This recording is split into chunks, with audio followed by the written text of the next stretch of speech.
on the previous episode of Talk That Talk. And we see that all the time. You know what I mean? Obviously not pointing in any specific direction, but you see that all the time. You see people who never marched one day in a band, but they can run forums. They can tell everybody else what the case is and all this stuff.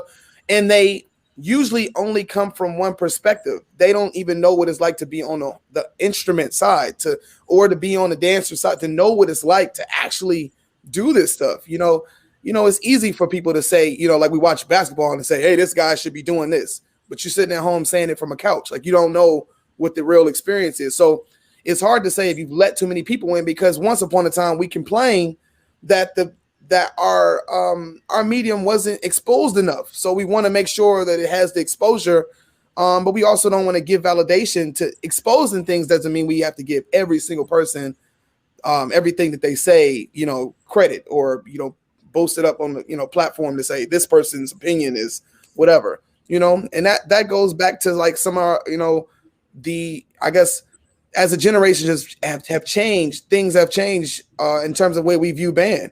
Because once upon a time, band was specifically just for the crowd. We were entertaining people, and it wasn't about band heads. And then later on, music, I felt like marching band became more about how band heads experienced the game. You know what I mean? People care. You can see that on the field. Most bands aren't creative. They do the same march on. They do the same field show stuff. They do the same stuff every single time. But then they get on the stands and they going crazy. They playing all the most creative stuff. They're trying to do all this different music and pulling this stuff out the pocket. But they'll give you a step 2 every day, and it's or whatever is typical to everybody's program. I think you and Maya both have touched on something in particular before I give my answer, and that is the loudest voices are usually the most respected. The person that talks the most crap is the person that everybody listens to the most. And we see this stuff. I gotta touch on, like, when I first moved to Texas and took, was on the staff at PV, I have never heard so many YouTube doctorate degree people tell me how my band was in my life. Like, people that could barely blow their nose, couldn't play the B flat scale for you if you sung it and show them the fingering. It's the main people out here telling you what your band is.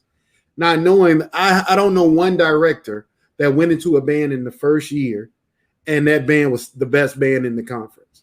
Yet alone if they lose 200 people out of the band almost, and then have to keep that band going. By my second year there, we had like 120 people soaking wet in the marching band. And we became like, oh, that's the little band with the big sail, almost like A&T was back in the day. And we kept churning and churning and churning. And so many people, including alumni.